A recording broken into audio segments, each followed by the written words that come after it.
નમસ્તે, હું જયેશ ઠાકોરની વાઇફ બિંદિયા ઠાકોર.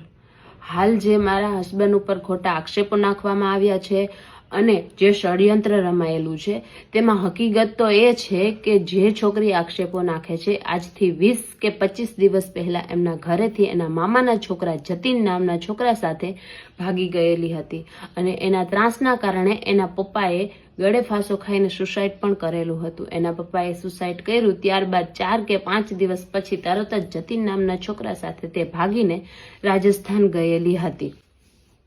તે ભાગી જતા જ તેમના મમ્મી પોલીસ ચોકીએ જઈને તેની છોકરીની ફરિયાદ લખાવા ગયેલા હતા, પણ પોલીસવાળાએ કોઈ પણ હાથ ઝાલ્યો નહીં. તેથી તેમના મમ્મી મારા હસબન્ડ જયેશ ઠાકોર પાસે આવીને મદદ માંગી કે મારા ઘરવાળા ગળે ફાંસો ખાઈને ગુજરી ગયા છે અને મારી છોકરી ભાગી ગઈ છે અને ગમે તેમ કરીને તમે પાછી લઈ આવો. પોલીસવાળા કોઈ ધ્યાન દેતા નથી. જેથી મારા હસબન્ડ જયેશ ઠાકોર એના મમ્મી સાથે પોલીસ ચોકી ગયા અને પોલીસવાળાને પ્રેશર કરાવીને આ ફરિયાદ દાખલ કરાવી છે. જયેશ ઠાકોરે પોલીસને પ્રેશર આપ્યું હોવાના કારણે પોલીસને એમની ઉપર ખાર હતો, છતાંય ફરિયાદ દાખલ કર્યા છતાંય પોલીસ કોઈ ધ્યાન દેતી નહોતી.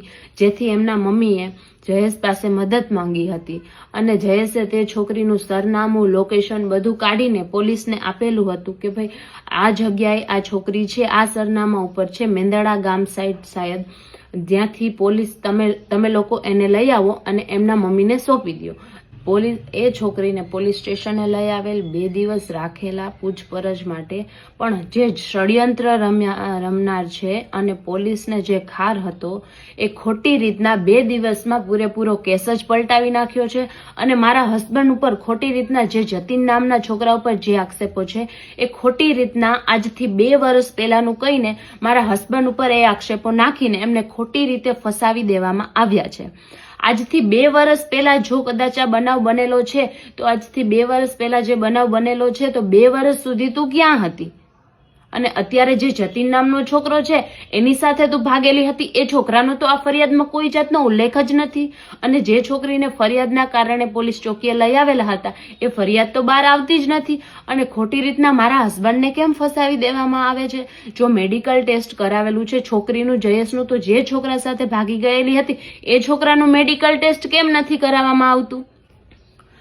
તો કોળી ઠાકોરના તમામ ભાઈઓ બહેનોને મારી નમ્ર વિનંતી છે કે સિક્કાની એક બાજુ નહીં બીજી પહેલું પણ જોવો અને જયેશ ઠાકોરના સમર્થન માટે, જયેશ ઠાકોરના સપોર્ટ માટે આગળ આવો.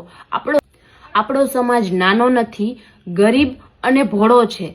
એટલે આ આપણા સમાજને દબાવવામાં આવે છે. જો આજે આ આપણો સમાજ દબાઈ ગયો તો આગળ પણ આવી જ રીતના ખોટી રીતના દબાવવામાં આવશે. અને આપણા સમાજ માટે જે કાર્યકર્તા છે, આપણા સમાજનું ભલું ઈચ્છે છે અને સમાજને આગળ લઈ આવે છે, એને આવી જ રીતને મોટા મોટા ષડયંત્ર રમાઈને દબાવી દેવામાં આવશે. તો તમામ કોળી ઠાકોર સમાજના ભાઈઓ બહેનોને મારી નમ્ર વિનંતી છે કે આ મુદ્દાને ધ્યાનમાં લ્યો. ખોટી રીતે જે લોકો માર્ગદર્શન તમને આપે છે એ ખોટું છે, ત્યાં ના દોરાવ અને હકીકત જાણો અને જયેશ ઠાકોરને સપોર્ટ કરો.